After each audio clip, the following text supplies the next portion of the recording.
Today's video is made possible by our friends at Simply Safe. Welcome back, brothers, to a very chilly day on the homestead. We woke up to 34 degrees this morning. Well, that's not very cold to our Minnesota friends, is it? But that's cold for us West Coast guys. We're a little bit soft, as you know.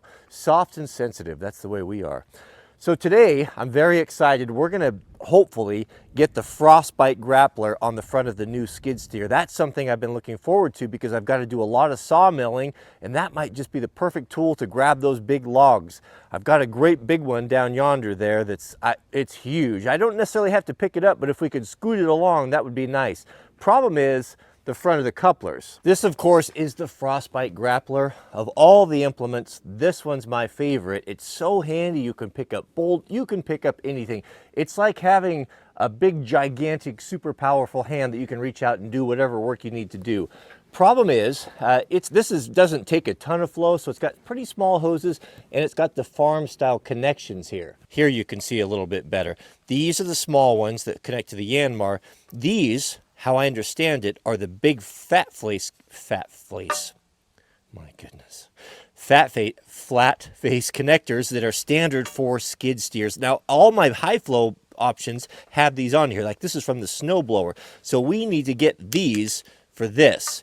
I'm going to pull these off right here and send Uriah down to the tractor store and see if he can get some adapters and get those on there so we can get this hooked up today. These are the three main implements that I want to use for the compact track loader. It's a 7-foot plow. Now that's also going to have those flat faces. The hydraulic cylinders, control the blade back and forth. We've got the little ones there too. The snowblower has already got it. I also have a broom that's already equipped for it and a big brush rake, which I don't have it. So I'm going to need 3 sets. Another problem was with the electrical connectors. Let me show you that. I understand this. So here on the skid steer side, we have our flat faces, right? These two will match up. What in the world is the third one for? And why just one? I thought a hydraulic circuit has to complete itself, so I don't know about that. You know this is going to be expensive. I also have to get the electrical adapter somehow for, look at that thing. Looks like something you'd see on an Apollo moon lander there. That's quite an electrical coupler. We need to adapt this to the snowblower so we can run the chute from the accessory valves. Because although we have the right connectors, which are going to flow and power the impeller that will blow the snow, this old school electrical plug here, like an old style trailer plug, controls a motor that turns the chute. So it must be an electric hydraulic cylinder here.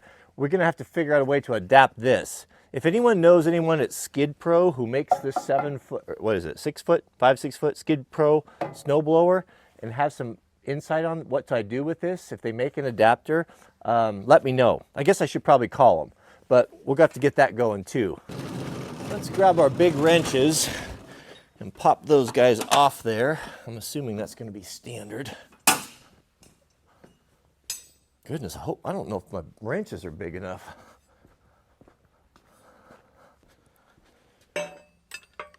There could be a chance maybe we could swap these over and just replace these at our leisure, because we don't need the snowblower for some time. Snow level is supposed to come down to about 2,000 feet tomorrow, I believe. Oh, good. We should have the right size. So that looks like let's see. I guess I need to get on the big side there. That's 1 1/8 and a 1 inch.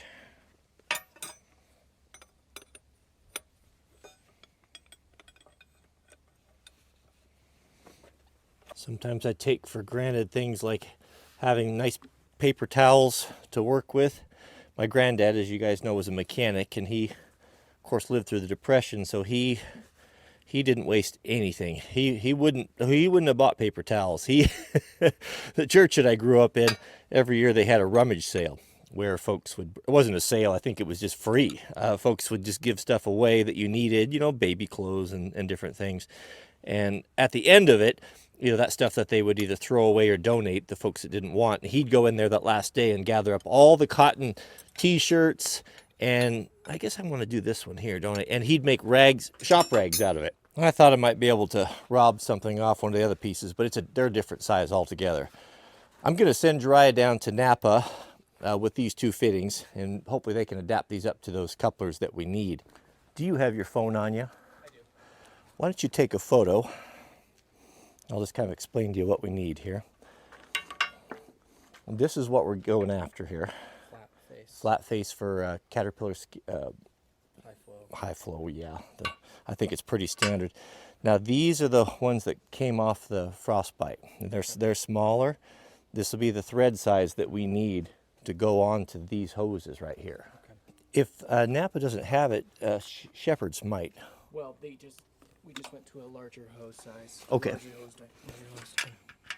would help to go the right direction, wouldn't it? Yeah, I have to remind myself righty tighty lefty loosen on my worst days. We'll mark the green for the snow plow. Be no question there. I noticed Friday when I started it up, I got a warning on the computer that the battery voltage was low, and it went into high idle for to charge it up. So I put the charger on it, and it looks like, what happened there? It looks like we're up now. I think it was probably just low from sitting. Adjusting track tension on any type of a machine, as far as I know, the excavator or cat, is done with just a grease gun. There's a cylinder. I think it's located behind this inspection plate here that you pump it up and it stretches and it spreads that track. Now how you measure track tension on this one is from the middle roller. I think it's supposed to be between 1 inch and 1/2 inch of sag. Now one of you guys told me, I don't have a jack heavy enough to lift this thing up, but one of you guys told me that we could put the bucket on and lift it up itself up and see what the sag is.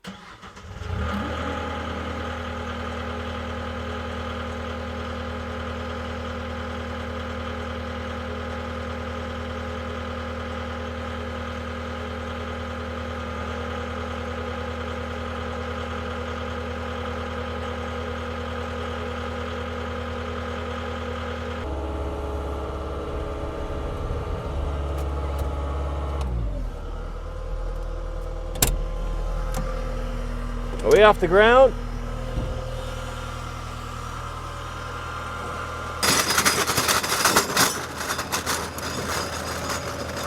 Yeah, I think you guys are right. That looks a little loose to me.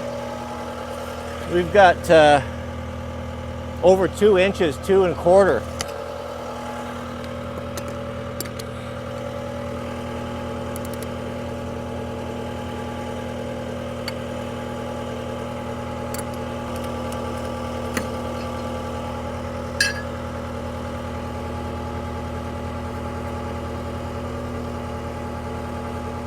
As I pump the grease gun, you'll see this distance, it'll shorten up here. So we want about, I need to come up over 1 inch.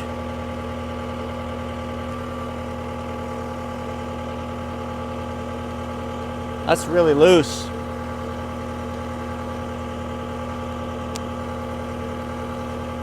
New tracks, I guess there's probably some stretch in them.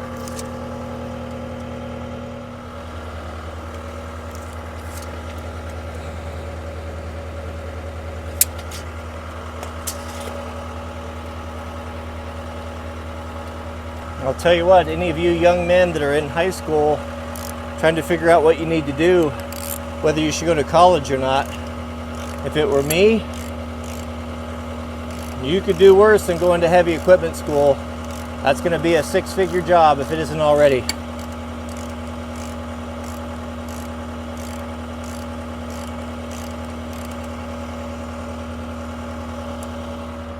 This is something I've been looking forward to for years. Finally, the SimpliSafe wireless exterior HD 1080 camera. I am truly excited. I have been waiting for this for a long time. I haven't been able to use the SimpliSafe cameras because I haven't had electricity on the outside of the house. Now it doesn't matter. Look at that, a magnetic base. They told me to do this in 60 seconds, but we're gonna go a little bit longer because let's go install it. So we've got a magnetic base here, and what we have is a camera that takes a battery, I'm charging it right now, that will tie in with the system that will give us an 8x zoom. It gives us full audio features, so we could even frighten someone off if we wanted to, or listen to things that go on. Oh, man, I'm stoked. Let's go install it. It looks like all we need to install the camera is a number 2 Phillips screwdriver. We've got the little magnetic base here. Ooh, the sun is bright. And that spins off there. So we'll mount this plate. I'm thinking we'll put it right here. And this will give us coverage of both entry doors and anyone that approaches the house. What a clever design. I can't tell you how easy that is to install. 2 screws in, magnetic dome, boom. Okay, so I opened up my app, which I use to control my system. It's asking me to set up the camera, indoor camera, outdoor camera, and yes, it's connected. That took probably about 20 seconds. All right, check live view. Connecting to base station. What's this at, about a 30-degree angle? I think it said about 7 feet or so is optimal, but you have lots of different options.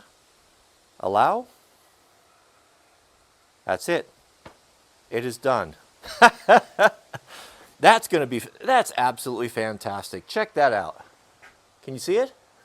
What this is going to do is, it's got a motion sensor in it. So if someone's at the front door, it's recording. If someone pulls up in their car, with that 8-power zoom, I'll be able to zoom in and read a license plate. I'll just know who's where.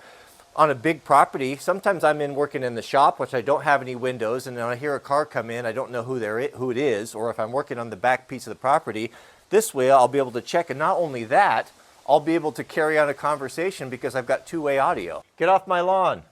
Get off my lawn. Get off my lawn.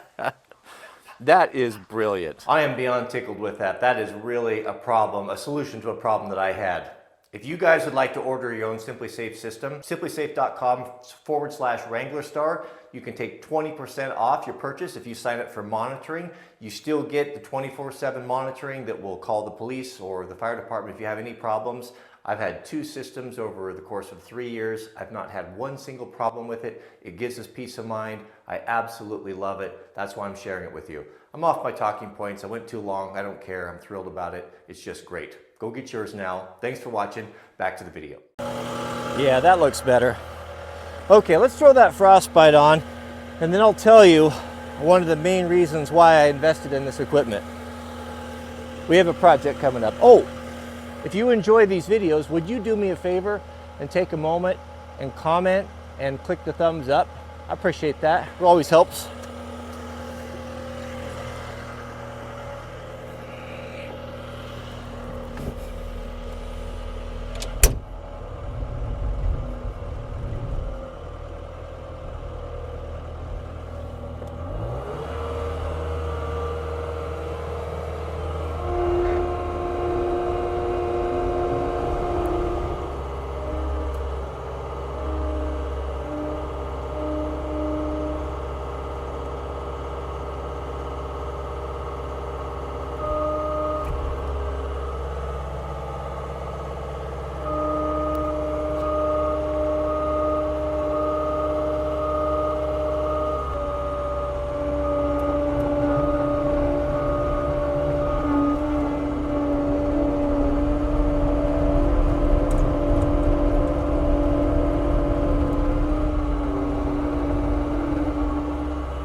Now the question is, can we get out?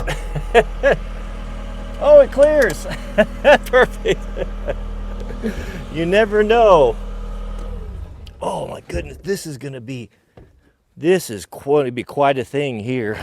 To be able to have that frostbite right up close where you can see, where you can work. That's what's so interesting about these, is that I'm used to having everything clear out in front of me. To have everything so close right there where you can grab it and the visibility is so good, this is going to be amazing. You could pick up anything with this. One thing I need to build is a crossbar here. It goes right across there. You can see it's drilled for that, to be able to pick up rocks. I noticed that when you try to pick up some smaller things that it's hard to do. Logs, it's great, but if I could bolt a cross piece across there, get some, looks like 1/2-inch steel there, that would be the ticket. Then we could really be precise and you could grab all sorts of things. All right, let's get this thing out of the way. Looks like I'm dripping hydraulic fluid everywhere. Compact track loader indeed. These things are compact when you try to fold your 6'4" frame into the thing. Ugh.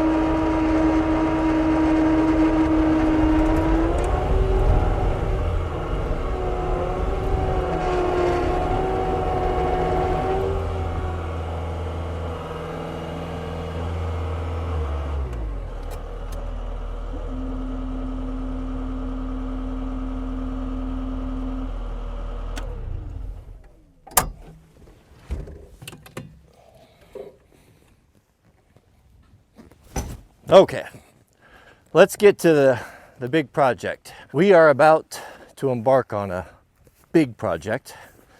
We're going to double the size of the shop. And I don't know if I've spoke to this or not. I think maybe I have.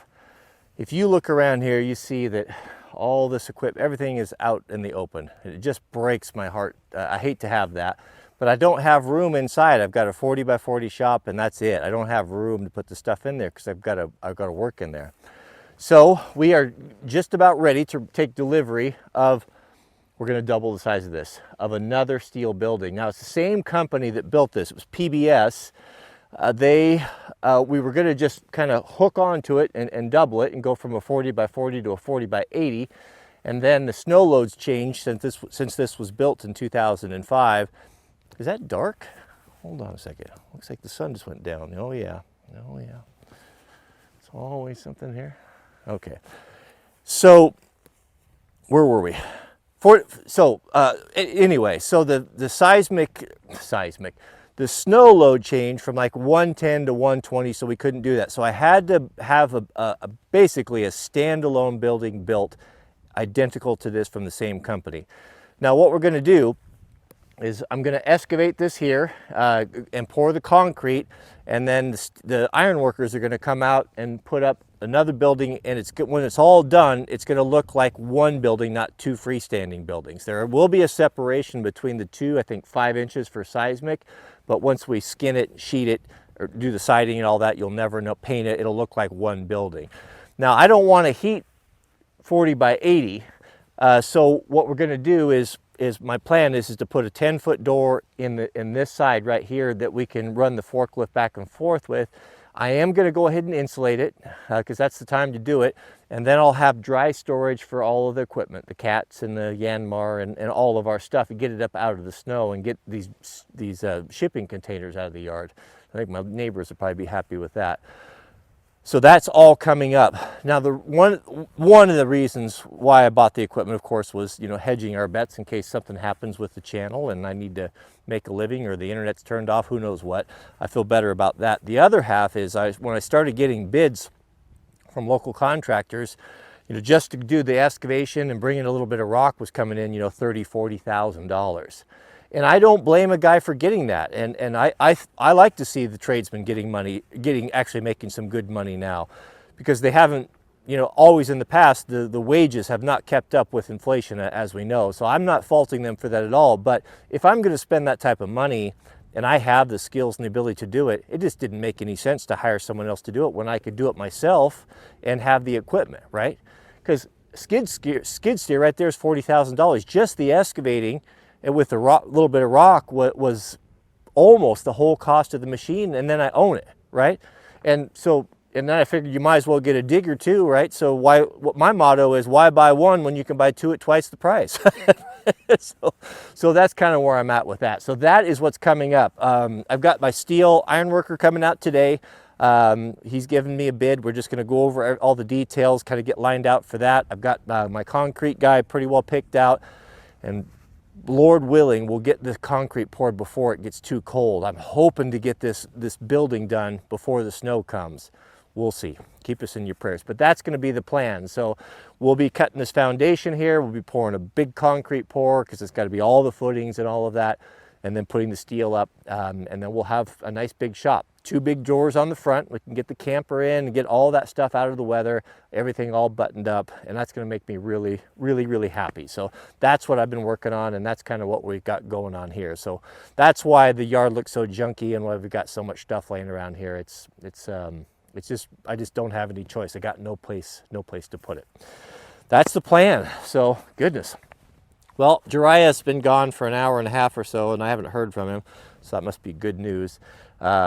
I guess that's all the time we have for today. Next time, we'll, if he gets those couplers, we'll get that on there, and we'll go down there and we'll get the sawmill keyed up, because I'm really anxious to get all those timbers cut and get our fence in and the garden boxes so that we can really hit the ground running this spring.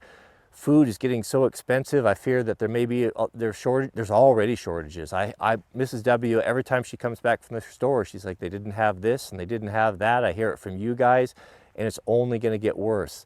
I implore you guys, if you haven't already, get get a little bit of food storage. Have a couple months of food, some beans and rice and some canned goods. Go to the canned food outlet. Go to the Mormon Cannery. They have some good services there to help you out. Do what you can do. Get into canning. We're going to be featuring more of that. We're doing a lot of that right now. We've done a full audit with our pantry. I know I promised you guys a pantry video. That is coming. Everything's in chaos right now. We're all we're swimming as fast as we can, or pedaling fast as we can. But a lot to come. So hang in there. Don't lose hope. Everything's going to be all right. Thanks for watching. May God bless you and your families. Please keep my family in your prayers, especially today. We'll see you all on the next video.